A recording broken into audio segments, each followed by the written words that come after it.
oportunidade. Podemos nos sentar? É uma alegria, né? Quanta coisa do meu ministério que eu vivo hoje eu devo à comunidade Bom Pastor, e fico triste quando às vezes o Nilton me convida e a gente já tem compromisso na agenda, às vezes não consegue atender, né? Laura, com os convites que às vezes me mandam, mas quando... Isso, ô glória. Pois bem, e a gente fica feliz de poder vir aqui, hoje, nesse dia tão bonito, dia de Santa Teresa d'Ávila, dia 15 de outubro. Bom, o tema que nos traz aqui é esse tema do seminário, maravilhosa inspiração, né? Seminário sobre a missa, sobre a Eucaristia. Quanto mais a gente conhece a Eucaristia, mais a gente ama, ou não é, gente? Pode amar a missa, amar a Eucaristia, e é uma bênção, né? Pois bem, o tema que nos toca aqui nessa tarde é percorrer um pouquinho a Sagrada Escritura, percorrer a Bíblia e olhar aquilo que a revelação nos fala sobre esse tema da Eucaristia, esse tema. Nós sabemos que a nossa fé católica tem essas duas colunas, né? A palavra escrita, e a palavra transmitida oralmente. A tradição escrita e a tradição transmitida oralmente. E temos uma riqueza, mas hoje vamos ficar só nessa tradição escrita, que nós chamamos de Bíblia. Eu gosto sempre de dizer, nós não somos a religião do livro, nós somos a religião da palavra, né? A palavra é Cristo, e nos fala, né, por meio da igreja. Conceição está lá atrás. Conceição, tudo bem? Olha que eu te vi aqui, quem eu estou vendo agora, Dona Ana Maria, todo mundo que eu não lembro o nome, muito tempo que eu não venho aqui, né? Mas é uma alegria a gente estar junto. Bom, a primeira coisa que o catecismo fala sobre a Eucaristia, e que eu acho que vale a pena a gente registrar, e vocês já ouviram isso e vão ouvir de outros pregadores aqui, que nós vamos percorrer aqui alguns números do catecismo. A Eucaristia é fonte e ápice da vida cristã. Olha que expressão linda. Fonte e ápice da vida cristã, né? É onde a gente bebe, né? Essa fonte inesgotável de vida de santidade ao longo desses 20 séculos da igreja. Como é que os santos foram santos? Como é que viveram? Bom, beberam nessa fonte, se alimentaram dessa fonte, que é a Eucaristia. E ao mesmo tempo é o ponto de chegada. Por que é o ponto de chegada, padre? Porque é Cristo. Ora, o catecismo então diz assim: os demais sacramentos, ministérios, tarefas apostólicas se ligam e a ela se ordenam. Então tudo provém daí, né, da força da Eucaristia. E também o catecismo diz que nela contém o bem espiritual da igreja, todo o bem espiritual da igreja, isto é, Cristo. Eu gosto sempre de lembrar aquela frase, né, atribuída a Santo Agostinho, que dizia assim, que a Eucaristia é o pão nosso de cada dia, para a fraqueza nossa de cada dia. Deus, sabendo, né, o quanto nós capengamos, andamos, percorremos a nossa estrada nesse mundo, Deus quis nos alimentar com o pão nosso. Um pão que fosse Ele mesmo, para nos nutrir na nossa caminhada. Bom, nós não vamos percorrer aqui as passagens bíblicas, todas elas, não teremos tempo para isso, mas eu preferi percorrer os temas presentes em vários textos, tá? E resumimos um pouquinho aqui alguns deles. Bom, o primeiro tema, lá do livro do Gênesis já, é o tema sobre o pão e o vinho, a matéria da Eucaristia, né? Matéria que Deus usou para nos deixar esse sacramento. Onde é que aparece isso, né? O pão e vinho, Jesus vai usar na última ceia, mas começando lá do livro do Gênesis, vamos entender primeiro o que significa isso. Podia ter escolhido outro alimento. Por que escolheu o pão? Por que escolheu o vinho? Podia ter escolhido outra bebida? Poderia. Deus é livre, né? Mas a gente vai percebendo que em toda a Sagrada Escritura, o pão e o vinho são sinais que simbolizam a bondade de Deus. Simbolizam a bondade da criação. E o padre, cada sacerdote, quando ele vai fazer, no momento do ofertório da missa, a oração, dali do ofertório, ele reza, bendizendo a Deus assim. Ele eleva primeiro o pão e depois o cálice, ainda não é Eucaristia, ainda não é Cristo, é o pão e o vinho, né? Chegaram na procissão, pelo acólito, pelo coroinha, pelo ministro. O padre coloca no altar e ele eleva, repare o gesto, ele eleva, ele faz essa oração assim, ó: bendito sejais, Senhor Deus do universo, pelo pão que recebemos de vossa bondade. Olha a palavra, bondade, né? É fruto da terra e do trabalho do homem, que agora vos apresentamos, e para nós se vai tornar pão da vida. Então aquele pão no primeiro momento simboliza a bondade de Deus, e a mesma coisa o vinho. O padre reza: bendito sejais, Senhor Deus do universo, pelo vinho que recebemos de vossa bondade, fruto da videira e do trabalho do homem, que para nós se vai tornar vinho da salvação. É linda a oração, é ou não é? Essa oração quase vocês não escutam, a não ser que não tenha música na missa. Por quê? Porque o padre fala baixinho, né, nessa hora, e o povo está cantando o canto do ofertório, está andando, está pegando lá o dinheirinho para dar, o quilo do alimento, não sei o quê, está naquelas procissões, você não está ouvindo. Numa missa em silêncio, sem música, vocês vão ver que o padre vai rezar essa oração, tá? Então a primeira coisa, bondade da criação, né? Essa oração do sacerdote retrata isso. O sacerdote dá graças a Deus pelos frutos da terra, pelo trabalho humano, e ele vivencia isso. Ora, no livro do Gênesis, então, aparece isso pela primeira vez com um sacerdote, um rei sacerdote, chamado Melquisedeque. Está lá no capítulo 14 do livro do Gênesis, 14, versículo 18, você pode anotar e depois você vai olhar com mais calma, onde o próprio Melquisedeque, repito, ele era rei e era sacerdote, ninguém sabe muita coisa sobre a vida dele, aliás, não sabemos nada, que ele não tinha genealogia, nós sabemos, ele traz pão e o vinho como prefiguração da sua oferta. Ou seja, ele entrega o dízimo. Qual é o dízimo? Fruto da terra e do trabalho do homem, ele consagra no altar, e ali é simbolizado então já profeticamente a Eucaristia. O que a gente conclui então desse primeiro momento sobre pão e o vinho? O que a igreja vê na escritura nesses dois símbolos? É que o sacrifício oferecido entre as primícias da terra, o homem está reconhecendo que vem do seu Criador. Então naquele momento da missa, no ofertório, repare que você fica olhando a mão do padre lá, o padre vai levar o cálice, a patena, depois o cálice, e você vai lembrar disso. A igreja está ali reconhecendo a bondade do Criador. Esses dons da terra, do trabalho do homem, são dons do Criador. Amém até aqui, gente? Sim ou não? Só quem está acordado diz amém. Opa, que bom, quase todo mundo, né? Bom, segundo momento, vamos lá. Segundo momento na Bíblia, um segundo tema, onde é que aparece, né? Esse tema do pão, além do Gênesis, aparece no livro do Êxodo, com um símbolo bem conhecido nosso. Quem vai lembrar do pão que desce do céu? Como é que se chamava-se? Maná, olha aí, né? É o segundo símbolo que aparece da Eucaristia. Ou seja, os pães ázimos que Israel a cada ano come na ceia de Páscoa, aqueles pães sem fermento, não é só uma escolha da nutrição, da vida, para alimentar deles, da história, não. É presente naquele gesto, aquilo que aconteceu na saída do Egito.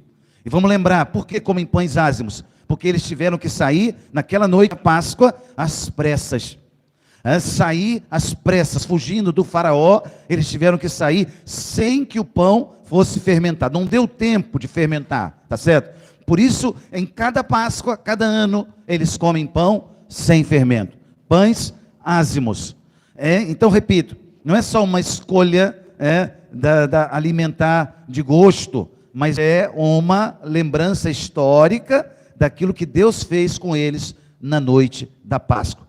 A primeira Páscoa foi aquela, a saída da escravidão do Egito, agora caminhando deserto adentro, rumo à terra prometida.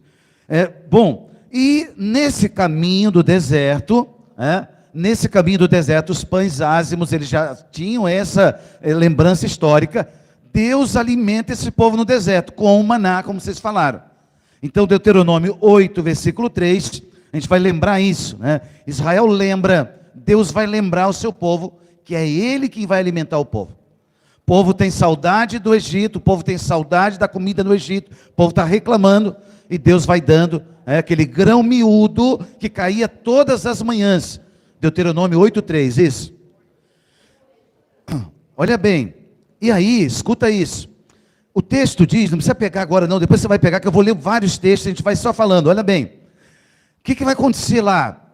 O grão miúdo, o povo tinha que recolher todo dia aquela porção. Quando eles recolhiam a mais, quando o egoísmo gritava, quando prevalecia o egoísmo de querer recolher para o dia seguinte, aquela porção estragava, se deteriorava. Os vermes vinham e apodreciam tudo aquilo ali. Deus tinha falado, era o pão de cada dia. Recolha uma porção para cada dia. Não queira acumular para o dia seguinte, porque vai estragar. E muitas vezes o povo de Israel, o povo cabeça dura, o egoísmo gritava, o pecado humano falava mais alto. E aí o que acontecia? Deus deixava o vermezinho tocar lá e estragava aquela porção. Porque eles tinham que recolher a cada dia. Tá certo? Então maná. Por que esse nome? Maná, manahu. Seria uma pergunta, o que é isto? O povo admirado com aquele grãozinho que eles juntavam, amassavam, fazia o pãozinho para assar. O que é isso, aquele grão miúdo? O que é isso? Eles perguntavam, e dessa pergunta vem o nome então hebraico maná, o pão descido do céu. Seria uma sementinha, como se fosse a semente do coentro, uma sementinha meio branca, né? E ali eles juntavam, não do sabor do coentro, mas da imagem assim, né? Eu fiz uma cara ali espantada, não gosto de coentro, não queremos comer o maná. Mas olha bem, então o povo juntava aquelas sementinhas todas, fazia ali o pão, né, e amassava, para fazer o pão, assava e comia todo dia aquela porção. Bom, então no Gênesis o pão e o vinho, Melquisedeque, vamos lembrar. No Êxodo o maná, né? Essa experiência do pão dado por Deus, Deus que alimenta o povo. São Paulo, né, na 1 Coríntios 10, 16, né, São Paulo, no primeiro texto da carta aos Coríntios, ele vai lembrar dessa refeição, que o povo fazia agora, lembrando a refeição do Antigo Testamento. Vou pegar esse texto especificamente, vou pegar aqui, Paulo, 1 Coríntios 10, se você quiser abrir aí sua Bíblia, olha aí, 1 Coríntios 10, 16, olha só,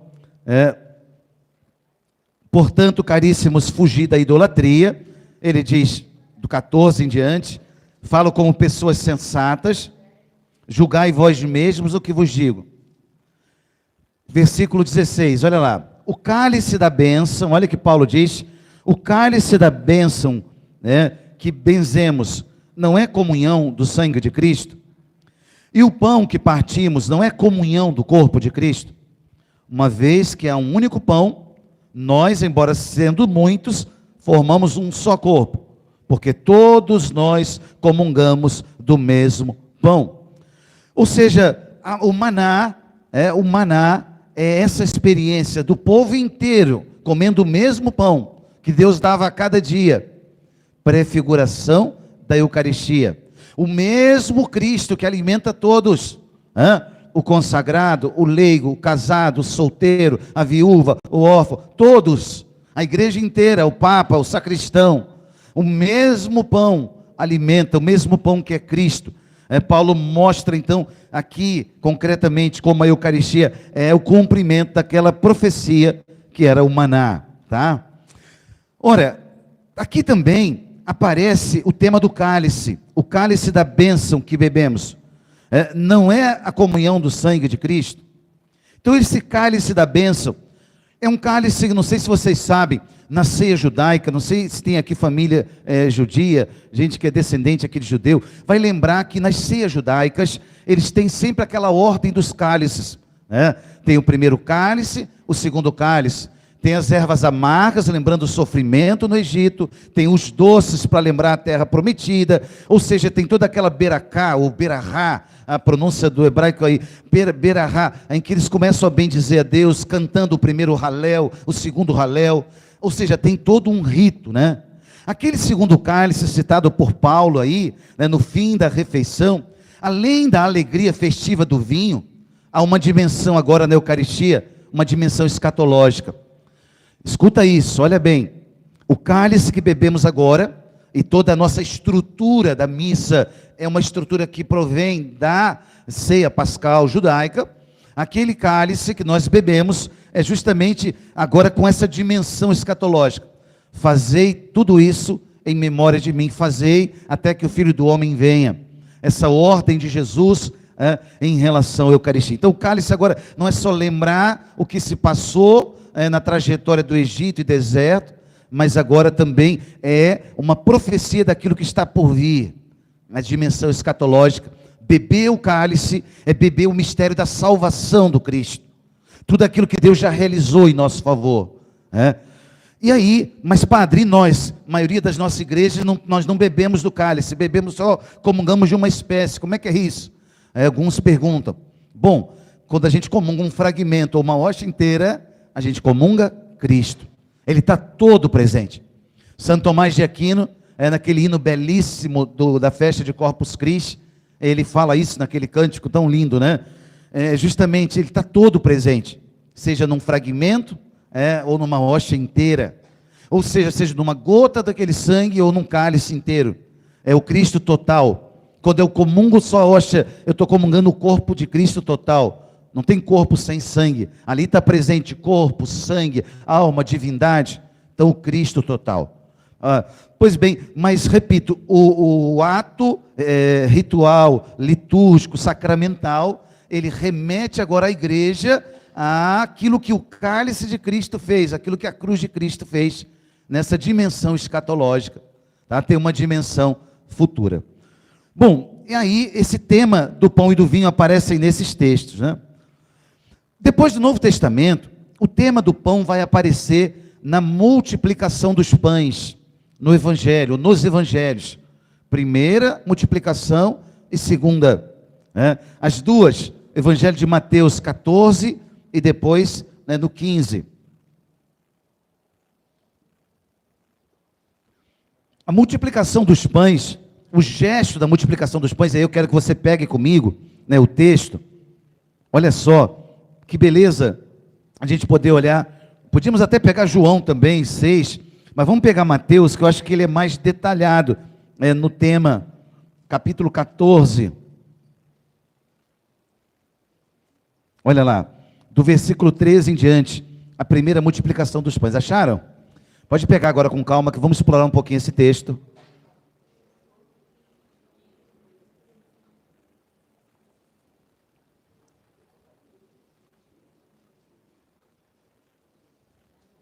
(14, 15), isso.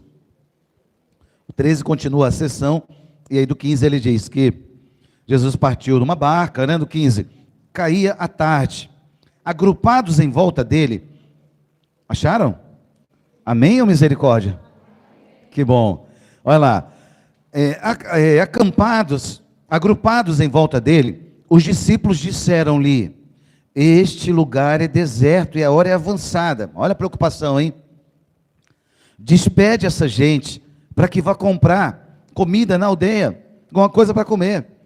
O que Jesus falou? Jesus, porém, respondeu. Vamos ler juntos? Não é.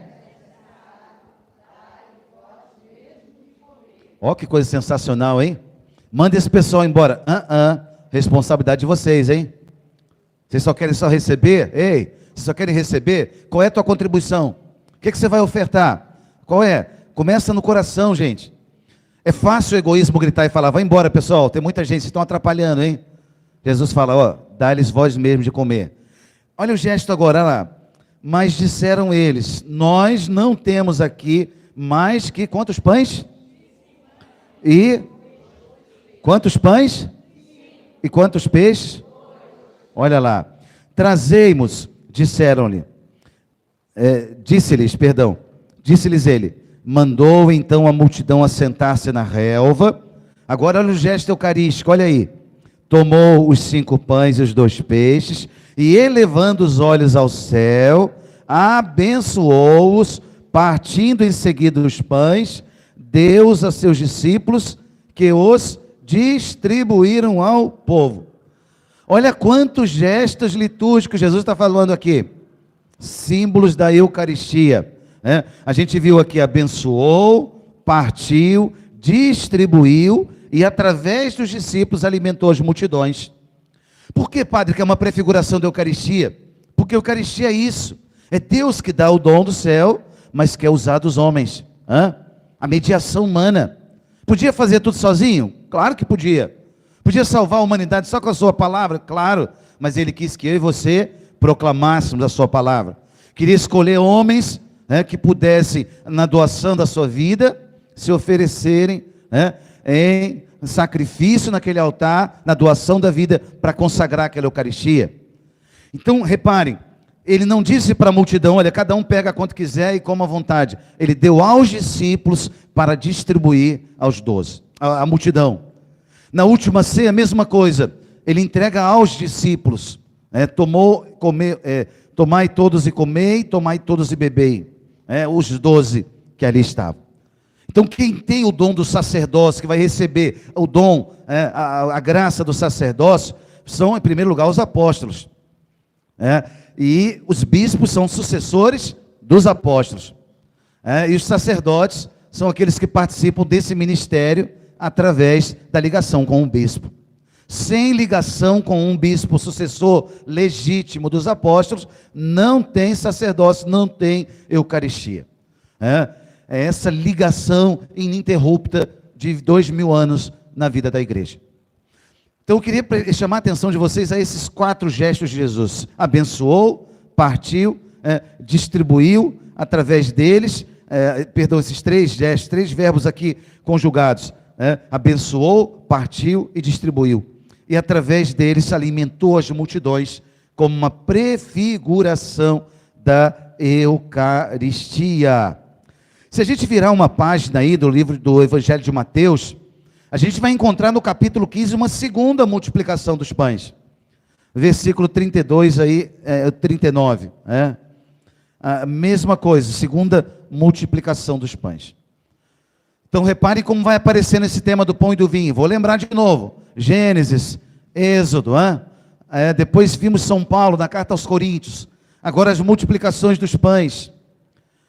Um outro texto que eu chamaria a atenção, falando sobre a realidade do pão, é o texto do Evangelho de João. Aquele texto é conhecido nosso, é o capítulo 6.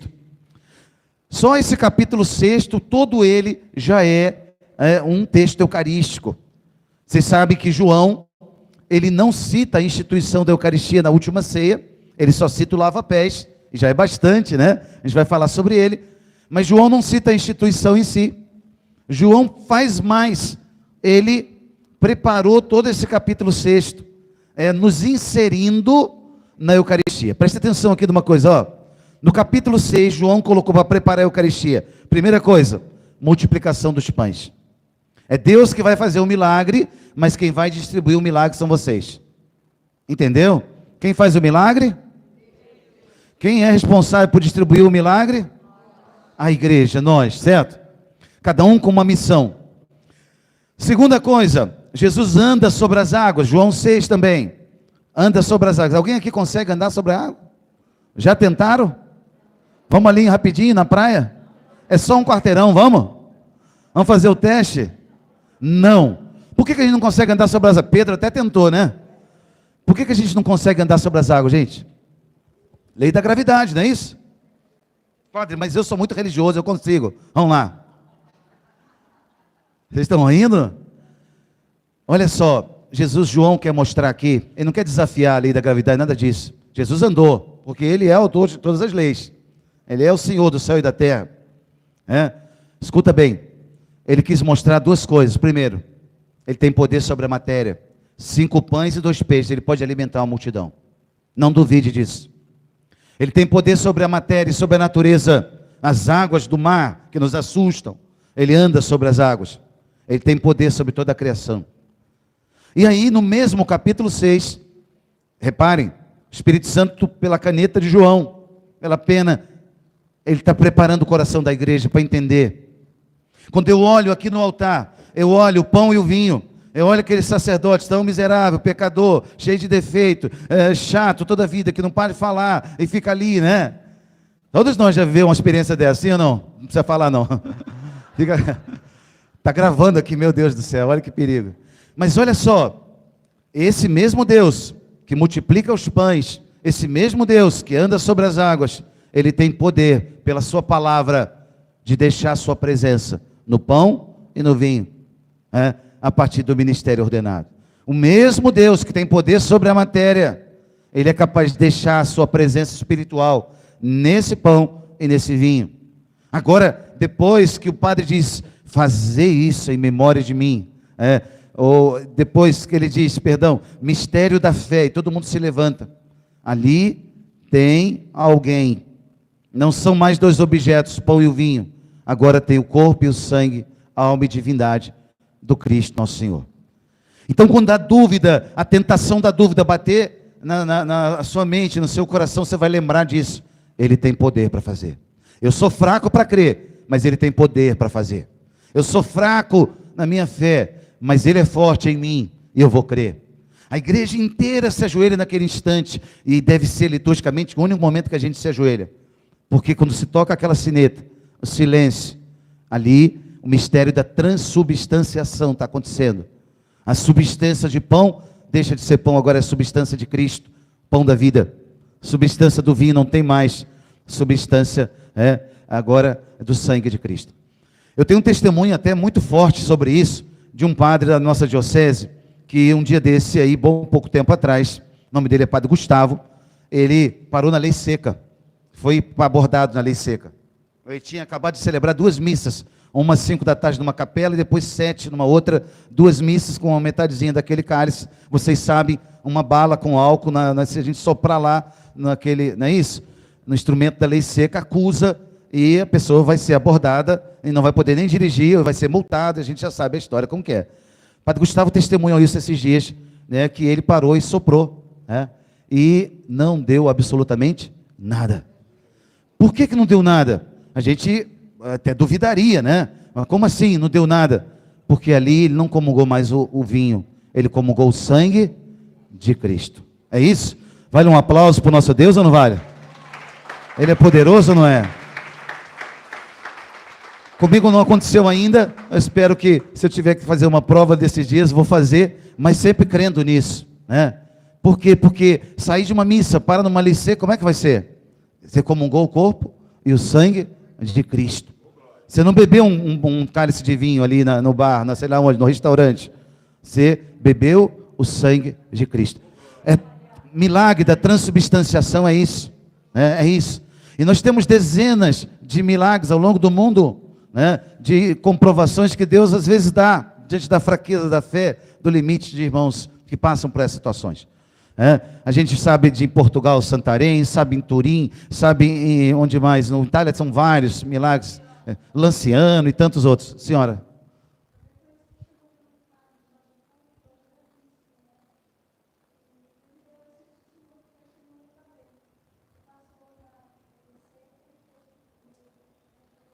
Sinal bonito de Deus para nós, né? Para uma região. A gente tem que falar para as pessoas isso, porque nós vivemos um tempo, gente, de incredulidade, de desconfiança, um tempo de um agnosticismo reinante, né? De pessoas que vivem aí, tanto faz, crê ou não crê, como se fosse supérfluo. Não, é a fé que nos dá a vida eterna, mistério de Deus em nós, tá? Bom, e aí eu estava falando aqui da segunda, do segundo texto, que é João 6, então, multiplicação dos pães, Jesus andando sobre as águas, e todo o capítulo 6, discurso de Jesus sobre o pão da vida. Os judeus que estavam ouvindo aquela pregação, imagina aquela multidão, olha só, foram alimentados no dia, ouviram coisa bonita, o que eles fizeram no dia seguinte? Foram atrás de Jesus, né? Quem não quer? Sombra, água fresca, jornal sem letra, né? Vamos ficar nessa vida boa. Aí Jesus chegou dando uma bronca neles. Capítulo 6, Jesus falou, ó, vocês estão me buscando porque vocês comeram dos pães e ficaram saciados, né? Mas, o que é que Jesus vai dizer para eles? Buscai antes o pão que não perece, e que o Filho do Homem vai imprimir o seu sinal. De que pão Jesus estava falando? Olha bem, eles comeram dos pães, aquilo era só um sinal.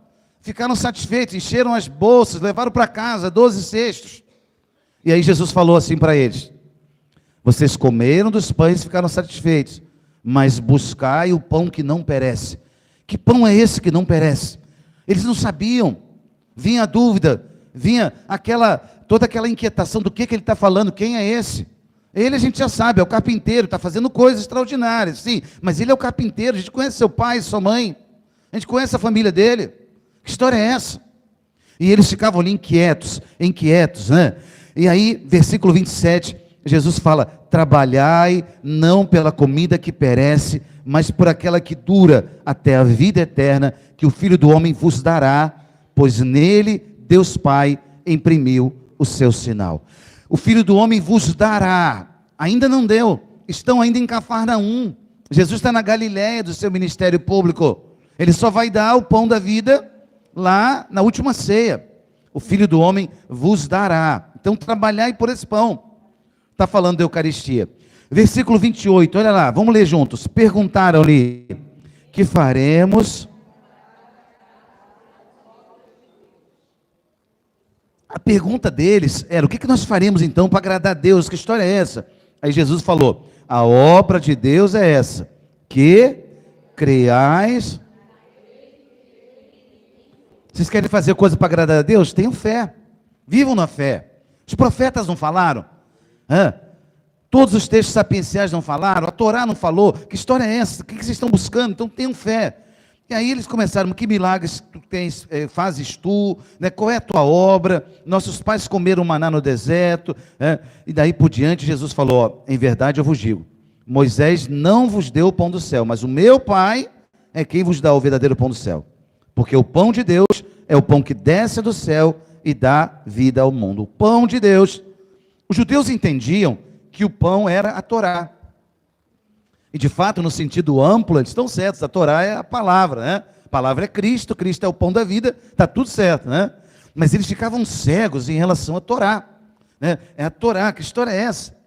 E aí Jesus falou, né? O pão de Deus é aquele que vem de Deus, que desce do céu e dá vida ao mundo. Senhor, então nos dá sempre desse pão. Jesus replicou: eu sou o pão da vida. Aquele que vem a mim não terá fome, aquele que crê em mim não terá sede. Começa a se revelar para eles ali, nesse sentido. Num determinado momento, quando Jesus começa a falar de comer a sua carne e beber o seu sangue, Jesus vai usando alguns advérbios de intensidade, vai usando algumas palavras que deixaram eles meio assustados. E ele fala, num determinado momento, ele fala assim: olha, o meu corpo é verdadeiramente uma comida, o meu sangue é verdadeiramente uma bebida. E aí eles falaram: mas que essa palavra é muito dura, quem a pode escutar? Aqui, meus irmãos, a cruz e a Eucaristia, muitas vezes, serão pedras de tropeço. Vou repetir: a cruz e a Eucaristia serão pedras de tropeço. Por quê, padre? Porque é muito difícil crer na cruz e muito difícil crer na Eucaristia. Não estou dizendo que é difícil se emocionar com a cruz, não. Ver o sofrimento, a gente se emociona e tal. Mas crer que um Deus morre por amor a você, por amor para pagar seus pecados, todos eles, e ainda que existisse só você no mundo, ele morreria do mesmo jeito. Isso é extraordinário, gente. O quanto vale a tua vida? O sangue de um Deus. Pensar o quanto vale a minha, a sua vida, isso é extraordinário. Muitas pessoas vão titubear e falar: não, isso ainda é possível. Deus morrer na cruz, não. Quem sabe ele era um filho de Deus, um profeta, alguém. Muitos homens ao longo da história tropeçaram nessa pedra. É escandaloso. A própria palavra escândalo é isso, né? Escandalon, em grego, é pedra de tropeço. A cruz é escândalo, é pedra de tropeço para muitas pessoas. E a Eucaristia também. Crer na Eucaristia com a igreja. Não posso inventar uma Eucaristia da minha cabeça. Não posso inventar agora vamos ordenar as mulheres, agora os homens casados, agora não sei o que, daqui a pouco não sei mais o que vai ser. Eucaristia que muitos têm tentado criar por aí, cismas dentro da igreja. Não, gente. Eu disse, as colunas da nossa fé é palavra e tradição. A igreja unida nesse mistério maravilhoso. Eucaristia vai ser pedra de tropeçar. Se é assim, então não aceito. Não vou mais na missa. Não, essa missa está muito chata. Essa missa está muito monótona, eu não me emociono mais, eu não sinto nada, como o mundo de hoje diz, né? A missa não é para sentir, é para você se converter. A missa não é para sentir, é para você se salvar. A missa é para te salvar. Seja um padre falando em outra língua lá, ou de costas, como era no latim antes, ou a missa tradicional. Se o padre está ali com o pão e o vinho na mão, cálice patena, e ele é sacerdote legítimo, ali o Calvário está se fazendo presente. Você entende? Então a missa, seja quem for, como for, eu me ajoelho: Deus, eu estou aqui por ti, para te adorar. Estou aqui, Deus, para ser salvo. para colher o fruto dessa redenção. Senhor, eu estou aqui, sou eu o primeiro que preciso. Entende? Então, repito, a cruz e a Eucaristia serão pedras, e já são pedras de tropeço, e foram ao longo da história para muitas pessoas. Muitas pessoas. Olhar para aquele pão, gosto de pão, forma de pão, cheiro de pão, peso de pão, os acidentes de pão, mas a substância é Cristo. Não é assim que a gente canta? Como é que é? Tão sublime sacramento, adoremos nesse altar, venha a fé por suplemento, os sentidos completar. Ô Santo Tomás de Aquino, hein? Ô homem abençoado, ô inteligência, né? Deixar essa preciosidade, há 800 anos a gente canta isso. Venha a fé por suplemento, os sentidos completar. O sentido vê pão, o sentido da visão, o sentido do paladar aqui, o seu olfato, não é isso? É pão. Mas a fé naquela palavra, aquilo que eu ouvi, isto é o meu corpo, isto é o meu sangue. É a fé que adere àquilo que Jesus falou. Padre, será que ele não estava contando ali uma parábola, uma historinha, tal, etc., como ele contou outras? Poderia ter contado, né? Poderia ter feito uma coisa simbólica, né? Gente, vou deixar um pãozinho aqui para simbolizar, tá certo? Mas não, quando no capítulo 6 ele fala, versículo 55, a minha carne é verdadeiramente uma comida, e o meu sangue é verdadeiramente uma bebida. Tomar e comer, isto é. Ele não falou isso simboliza, ele não falou isso representa, isto é o meu corpo. Quando ele entrega, quando ele leva o cálice naquela ceia, era naquela quinta-feira à noite, a ceia. Ele está já antecipando aquilo que vai acontecer na sexta-feira, no dia da paixão. Isto é o meu sangue. Quem come a minha carne e bebe o meu sangue, permanece em mim, eu nele. Aqui não temos tempo para isso, mas valeria a pena lembrar Agostinho de novo, Santo Agostinho, quando ele faz aquela comparação maravilhosa, dos alimentos que eu como, que vão se tornando células do meu corpo. Eu como a proteína, o carboidrato, aquela gordura, e vão se transformando em mim, não é isso? Ou seja, tudo que eu tenho aqui de composição física, daquilo que eu me alimento, não é isso? Bom, a Eucaristia é o contrário. Eu como e eu vou me alimentando e vou me tornando Ele. Aquele pão, aquela carne, aquele alface, aquele não sei o que, vão se transformando em mim, esse sujeito que sou eu. Quando eu comungo Cristo, não, eu vou me tornando nele. Cada vez que eu comungo bem, comungo com fé, com devoção, vou deixando Ele agir, Ele vai me santificando, e eu vou me tornando Cristo.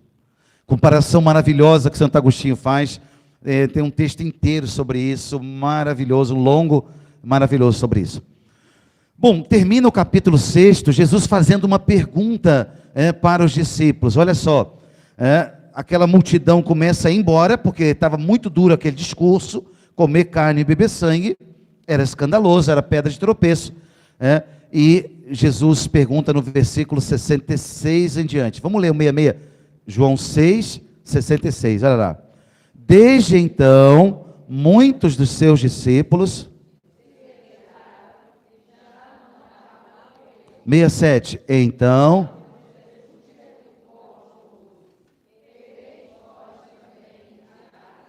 Olha, gente, perguntinha, né? Bastante direta, sim ou não? Vocês também querem se retirar? Olha a perguntinha direta, né? Ei, vocês estão aqui, está muito legal, né? Vocês também querem, por favor? Ei, por favor, vocês querem ir embora? A multidão já tinha ido embora, só estava ali meia dúzia de gato pingado. Às vezes na fé, a gente vai viver isso, irmãos. Deus não chama multidões, Deus chama pessoas. Escreve isso dentro da sua alma. Deus te chamou sozinho. Padre, mas lá em casa ninguém crê, mas você crê. Onde eu moro, no meu trabalho, não sei o que ninguém... Mas começa com você, você é a semente do céu lá. Faz a tua parte. Pergunta que ele faz para nós, vocês também querem ir embora? Nós vamos dizer, não, Senhor. Olha que Pedro respondeu, olha lá. Respondeu-lhe Simão Pedro, Senhor, a quem iríamos nós? Vamos ler juntos? Senhor, a quem? Tu Tu tens as palavras e nós cremos. Oh, que palavra maravilhosa, é ou não é, gente? Sim ou não? A quem iríamos nós? Quem ia ter paciência comigo e com você?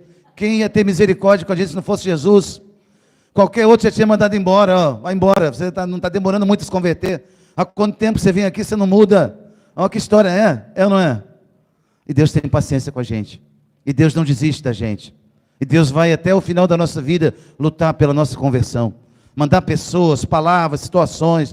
Deus vai trabalhando pela nossa conversão. Pois Jesus então, diante dessa palavra de Pedro, ele vai responder: não vos escolhi eu todos os 12. Aí começa a falar de Judas. Contudo, um de vós é um demônio. Ele se referia a Judas, filho de Simão Iscariotes, porque era quem o havia de entregar, não obstante ser um dos 12. Muitos Judas vão surgir, já surgiram dentro da igreja. Não foi só os Iscariotes. Deus nos livre, desculpa falar esse palavrão aqui, mas Deus nos livre dessa desgraça. A pior de todas as desgraças é essa do abandono da fé, da apostasia, da traição do mestre. Peçamos a Deus a graça da perseverança final. Tá? Bom, e aí, irmãos, vimos a multiplicação dos pães, Novo Testamento, vimos o discurso do pão da vida. Outro tema que aparece, e o principal deles nas missas todas, é o tema da instituição. A instituição da Eucaristia. Os 3 evangelhos sinóticos, Mateus, Marcos e Lucas, sinóticos, todo mundo sabe por que é chamado sinótico, sim ou não? Mais ou menos, sim ou não? Não, eu explico então. Esse termo sinótico quer dizer aqueles 3 que são escritos na mesma ótica. João é um caso à parte, tem toda uma reflexão teológica sobre Cristo, tá? Os 3 sinóticos, eles escrevem sobre a mesma ótica, a infância, o anúncio, a infância de Jesus, a vida oculta lá em Nazaré, depois a vida pública. Então eles têm a mesma estrutura de escrita. João não. João começa a falar do verbo que se fez carne, habitou entre nós, e faz de toda uma reflexão sobre Cristo. Mas voltando, os sinóticos, eles relatam a instituição, como a gente escuta na missa. Tomou o pão, tomou o cálice, todos os textos que a gente já conhece. João, ele que não narra a instituição, ele narra o começo da ceia. E o que tinha no começo da ceia, gente? Capítulo 13, pula para frente um pouquinho, umas páginas aí. João 13. Sai do 6º, vai lá para o 13. João capítulo 13. O lava-pés. E o que é que simboliza o lava-pés, gente? Por que Jesus lavou os pés? Simboliza o quê? O que ele espera de nós, uns aos outros? O serviço, o amor, a unidade, é isso mesmo, Ele espera que nós vivamos aquilo que ele viveu. Olha lá que coisa linda, o versículo 1, 13, 1. Antes da festa da Páscoa, sabendo Jesus que chegara a sua hora de passar desse mundo ao Pai, ele sabia a hora, tendo amado os seus que estavam no mundo, amou-os até o fim. Como é que está a tradução de vocês aí? Como amasse os seus que estavam no mundo até... Que coisa linda, Me lembrei da música da Olivia Ferreira que ela gravou lá, Amado ao Extremo, Mistério do amor de Deus ao extremo. Bom, olha que coisa linda aqui. Tendo amado os seus que estavam no mundo, amou-os até o fim. João começa a falar da ceia de forma tão maravilhosa. E aí, aquela cena desconcertante, Imagina alguém que não tinha etiqueta, era Jesus, Imagina alguém que chamava a atenção no banquete assim, era Jesus. Vê se pode. Ele era o Senhor, convidado, e de repente, ele vai lá fazer um serviço de quem era o escravo. Ele pega a bacia, primeiro ele amarra o avental, O texto diz que ele cingiu os rins. Todas as vezes que a Bíblia diz cingir os rins, o que a gente amarra aqui para lavar a louça, para lavar as panelas, não é isso? Como é que chama? Avental. O avental serve para lembrar para a gente, você vai trabalhar, Ninguém bota o avental para passear no shopping, bota? De jeito nenhum, eu vou numa festa, hoje vou de avental, você coloca? Coloca o avental para não sujar a roupa de dentro, para não molhar, Tem um que é plastificadozinho por fora, Tudo bonitinho. Pois bem, Jesus coloca o avental de serviço, ele amarra com a toalha aqui, ó, nos rins, aqui na cintura, e ele se abaixa diante daqueles homens. Imagina a última ceia, olha o gesto do escravo, aquele que ficava na porta da casa, esperando a pessoa vir pelas estradas empoeiradas, era um gesto de cortesia. O servo estava lá para isso. Não era como hoje, passa ali no banheiro, vai lá, toma um banhozinho, né, Zenaide? Quando eu vou na casa da Zenaide, assim que ela me acolhe, padre, vai lá, toma um banhozinho, tem aqui, é isso, Zenaide? Está lá a toalhinha separada, né, com todo luxo. Olha bem, lá não, o escravo estava lá com a bacia, com o jarro da água, Jesus pega aquilo e todo mundo fica, peraí, que história é essa? O que ele vai fazer? Isso não é papel dele. Ele é o mestre, já fez 3 anos que a gente está acompanhando esse mestre, agora ele vai se fazer escravo, que história é essa? Alguma coisa não está batendo aí. Olha a quebra da etiqueta aí, ó. Aí ele começa a lavar os pés, Pedro dá um salto para trás e fala, pode parar com essa história aí, nem em mim você não vai tocar, que história é essa? Pedro fala, tu não vai me lavar os pés. E o que Jesus fala para ele? Se eu não te lavar, tu não terás... Se eu não te lavar, não terás parte comigo. Ou seja, Pedro, se você não entender a lógica da Eucaristia, do serviço, da doação, do amor, você não vai ter parte comigo. Não adianta frequentar a ceia, Pedro, é preciso ter parte comigo. Você entendeu, bom pastor? Você entendeu? Sim ou não? Se eu não te lavar, não terás parte comigo. Forte, né? E aí o que Pedro diz? Senhor, então lava-me não somente os pés, mas os pés e a cabeça. Ou seja, lava, Senhor, os meus caminhos, o meu andar. Lava, Senhor, as estradas onde eu vou passar. Lava, mas lava também a minha mentalidade. Muda a minha cabeça dura, meu modo de pensar. Muda, Deus. É isso que Pedro está falando para Jesus. Muda a minha cabeça. Lava tudo que tiver sujo ainda aqui. E aí, nós já sabemos, né, o final da história. Jesus vai lavando um por um. E ele conclui a palavra dizendo, vocês me chamam de mestre, rabi, eu sou. Mas vocês devem fazer uns com os outros a mesma coisa. Aí ele entrega o mandamento novo, que é o mandamento do amor. Nisto todos saberão que sois meus discípulos, se vos amardes uns aos outros. Que negócio difícil, hein? Se ele mandasse falar assim, caminha no deserto, 3 dias, 3 noites, beleza, né? A gente ia ficar esgotado, cansado, mas estava tudo tranquilo. Mas amar, ou encrenca difícil, né ou não é? Sim ou não, gente? Amar gente facinha, moleza, né? E amar gente difícil? Encrenca, pedra no sapato. Como que a Doris falava aqui no Retiro de Perdão? Anjo Redentor, né? Nunca esqueça essa palavra da Doris, né? Não é dela essa palavra? Nunca, tá vendo só? Que ela vai estar nos ouvindo aqui? Vai passar para ela esse vídeo depois, né? Deus abençoe lá da casa dela. Olha bem, mas olha a herança. Nunca mais esqueci dessa palavra. Às vezes o outro é um anjo redentor para mim. E tem que amar todos. Não é verdade? Sim ou não? É fácil amar? Por isso a ceia, a instituição da ceia, fazer isso em memória de mim, a lembrança e aquilo que Jesus vai falar com eles naquela ceia. E aí João não narra a instituição.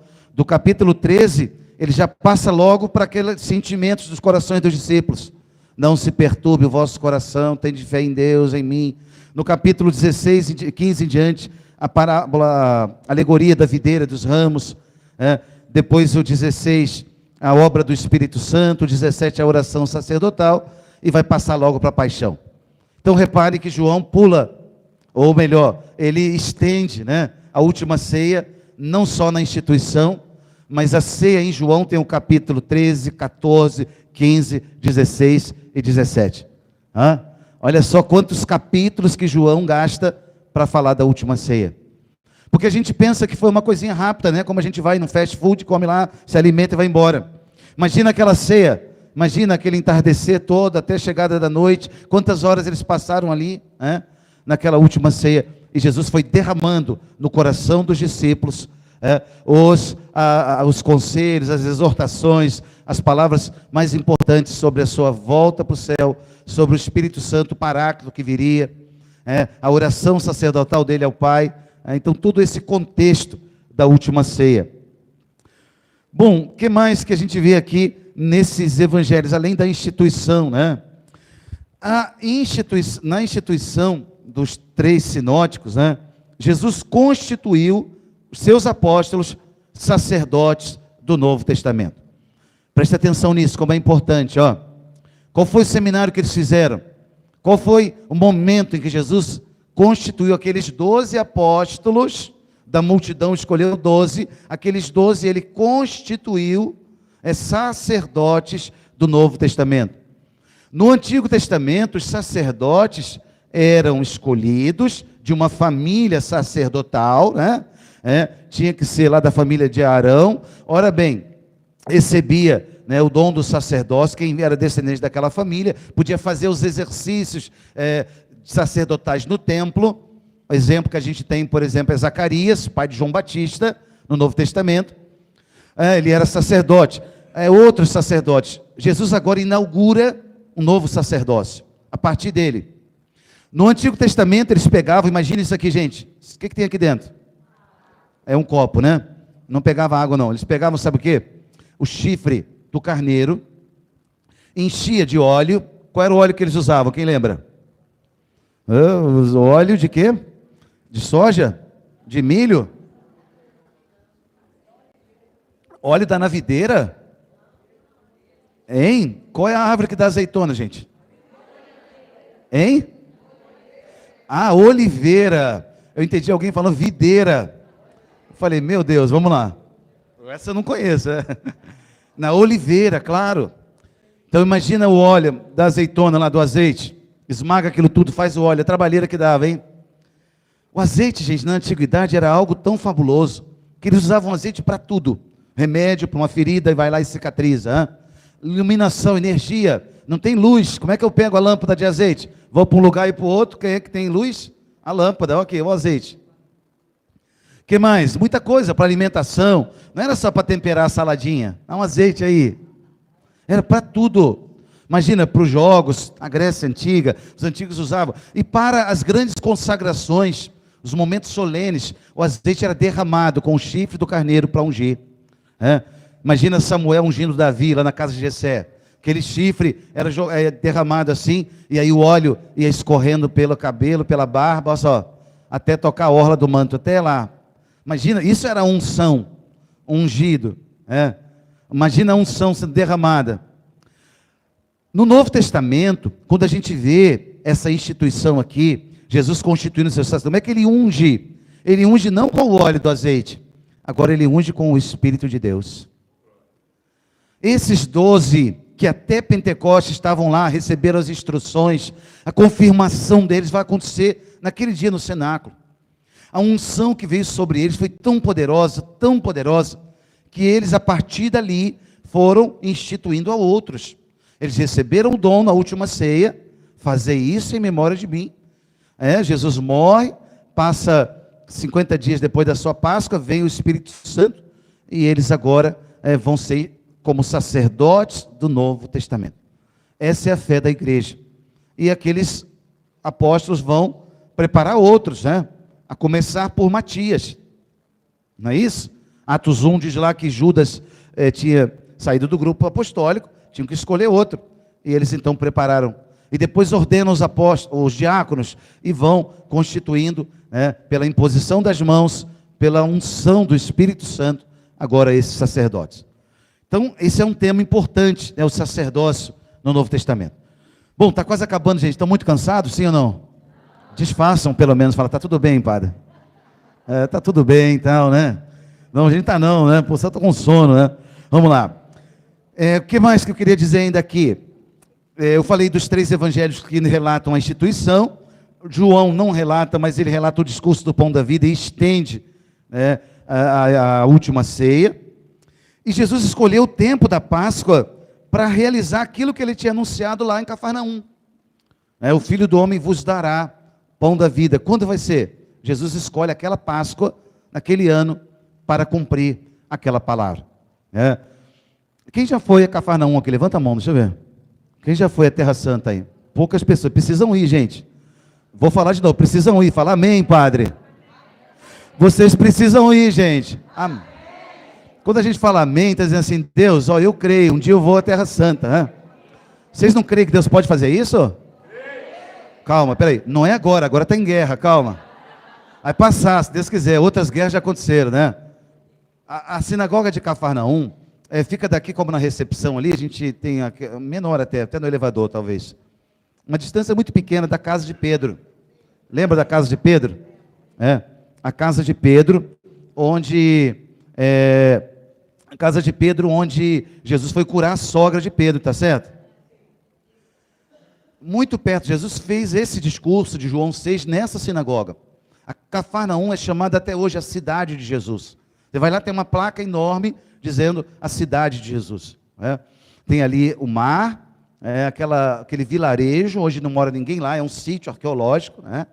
E atravessa como daqui ali no elevador, muito perto, tem uma ruazinha estreita, e ali tem a casa de Pedro, onde tem uma igreja enorme hoje. Ali morava a sogra de Pedro. Os estudiosos, eles afirmam que ali foi a primeira igreja. Né? Que sentido? Porque Jesus viveu ali, onde ele passava de momentos de descanso, onde ele dormia, tomava refeições, é na casa de Pedro. Então, os ensinamentos mais importantes Jesus terá dado ali também. Né? Claro, lá na montanha o sermão, na barca, né? Mas o dia a dia deles ali foi muito, muito importante. Então, alguns gostam de falar essa palavra, e eu acho muito bonito pensar também que ali aconteceu, desses grandes ensinamentos que a gente recebeu de Jesus, foram de aquele local, lá em Cafarnaum. Bom, e aí, uma última palavra que eu queria dizer hoje aqui, aliás, penúltima, a última é fazer isso em memória de mim. Esse fazer isso, o catecismo da igreja insiste na nossa doutrina de falar sobre esse tema, tem até um título aqui no número 1341. Nesse texto do catecismo, fazer isso em memória de mim, o texto do catecismo nos explica um pouquinho o que é um memorial. O sentido antigo do memorial não é como hoje, que a gente recolhe as fotos, faz um pequeno museu ou um monumento e fala, aqui tem um memorial a alguém, alguma coisa, né? Alguma situação, algum percurso histórico, etc. Para nós, memorial é algo muito maior. Né? O catecismo diz assim, o mandamento de Jesus, fazei isto, olha o verbo no imperativo, ó, fazei isto em memória de mim, é o mandamento de Jesus de repetir seus gestos e suas palavras até que ele volte. Não pede somente que se recorde de Jesus e do que ele fez. Então não é só uma recordação histórica. Não sei se eu me explico no que eu estou dizendo, sim ou não? Não é só uma recordação histórica, como a gente tem, por exemplo, uma recordação ali no aterro do Flamengo, dos pracinhas. Uma recordação dos combatentes da guerra, né? Ou então uma recordação da navegação que veio lá de Portugal, saiu lá de Belém, chegou até aqui. Uma recordação, na Bahia, Porto Seguro. Não é só uma recordação histórica. O memorial, diz o catecismo assim, olha só, não pede somente que se recorde de Jesus e do que ele fez. Então, esse mandamento de Jesus visa a celebração litúrgica pelos apóstolos e seus sucessores do memorial de Cristo, da sua vida, da sua morte, da sua ressurreição e da sua intercessão junto ao Pai. Então, memorial para nós, repito, não é só lembrança histórica. Memorial para nós é essa ação sacramental do Cristo que faz aquilo que aconteceu lá no passado se tornar presente hoje. Está claro isso, gente? Memorial para nós é isso. Jesus traz aquilo que aconteceu lá naquela última ceia e se torna presente aqui, ó, no altar. Isso é o memorial. Isso é o fazer isso em memória de mim. Como é que isso é possível? Nessa transposição histórica, através do Espírito Santo de Deus. Porque para Deus não tem ontem nem amanhã. Para Deus é tudo hoje. É um eterno presente. Deus não vive no tempo, Deus vive na eternidade. Deus toca o tempo, mas Ele vive na eternidade. Tá? Então esse texto é muito importante fazer isso. Com essa expressão, a igreja acredita que ali foi instituído esse sacerdócio da nova aliança. É o sacramento da ordem. Bom, e aí, né? Bom, o último tema sobre a Eucaristia na Bíblia é o tema do dia do Senhor. Qual é o primeiro dia da semana, gente? Ah, que bom. Se alguém falar segunda, eu ia jogar uma água em cima aqui. Ia ser água benta, fica tranquilo, né? Ia acordar rapidinho. Padre, é segunda, dia de trabalhar. Não, segunda já é segundo dia. Primeiro dia, dia do Senhor. E vocês sabem que a etimologia dessa palavra, domingo, no latim, né? Dies Domini, dia do Senhor. Dies Domenica, dominga, domingo. Em várias línguas, é sempre a mesma história. Dia do Senhor, é domingo. Tá? Dies Domino, é Domino. Ora, os apóstolos entenderam, então, que por ser o dia da ressurreição, era também o dia da Eucaristia, não é isso? Então, a beleza, né, de entender que a Eucaristia é a consagração de toda a minha semana. Eu posso ir à missa todo dia, claro, mas o domingo é o dia por excelência. Onde a Eucaristia, o Papa João Paulo II escreveu um texto, Dies Domini, uma encíclica só sobre o dia do Senhor. Não deve se resumir só a missa. A Eucaristia, ela se estende sobre todo o dia de domingo. É o dia do descanso, é o dia da família, é o dia do culto. Não nessa ordem, obviamente, né? Deus em primeiro, mas é o dia do descanso, porque eu trabalhei alguns dias, eu produzi algo e eu vou repousar. É o dia da família, onde a gente vai conviver, estreitando os laços na convivência familiar. E é o dia do culto a Deus. Padre, mas e aquela pessoa que trabalha no plantão, sei lá, ele é do corpo de bombeiros, ou ele é um médico, ou é um enfermeiro que no hospital só escala do domingo. Como é que ele faz, padre? Ele está pecando? Claro que não. Ninguém está obrigado ao impossível. Se a pessoa não pode, ela vai escolher dentro da sua semana um dia em que ela vai dar culto a Deus, ela vai descansar e ela vai se dedicar à família. O domingo dessa, excepcionalmente, não vai ser com a comunidade, mas ele vai viver de uma forma extraordinária. E Deus verá, né, o esforço. E quem faltou à missa domingo, padre, é pecado? Se for por preguiça, por motivo banal, claro. Mas estava doente, com 40 graus de febre, não sei o quê, não faltei, pequei. Não, você estava doente, não é isso? Se pode pedir um ministro, alguém trazer a comunhão, melhor. Se não pode, faz uma comunhão espiritual. Não foi por um motivo. Ah, não fui porque eu fui passear com as minhas amigas no shopping. Eu pequei? Claro que pecou. Posso comungar de novo quando eu for na próxima missa? Não, tem que se confessar, porque foi pecado grave. Faltar o dia do Senhor, contra o mandamento de Deus. Tá? Mas eu, sei lá, eu tinha uma pessoa em casa que estava muito doente, eu tinha que ficar de companhia, só tinha eu. Outro caso importante, pequei? Não.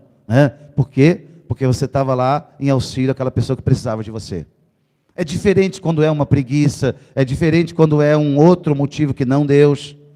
E a gente sabe muito bem, né? Sim ou não? A gente sabe muito bem, né? Foi viajar, se preocupou com tudo, esqueceu de se preocupar. Onde é que tem missa, hein? Google. O Google é meu pastor, nada me faltará, né? Vai lá e pesquisa e procura. Tá certo? Bom, vou abrir agora para perguntas, Laura. Para quem quiser fazer alguma pergunta, é isso? Por escrito, como é que você quer fazer? Podemos fazer ou... Vamos responder umas 5 aqui, temos tempo. Acho que pode falar. A gente leva o microfone ali, pode ser? Bom, para quem está gravando aqui, acho que eu vou encerrar essa gravação, pode ser? Só para a pessoa não ficar assistindo aqui só as perguntas. Obrigado pela sua participação, atenção aí, Deus abençoe. Perguntas, seminário tem que ter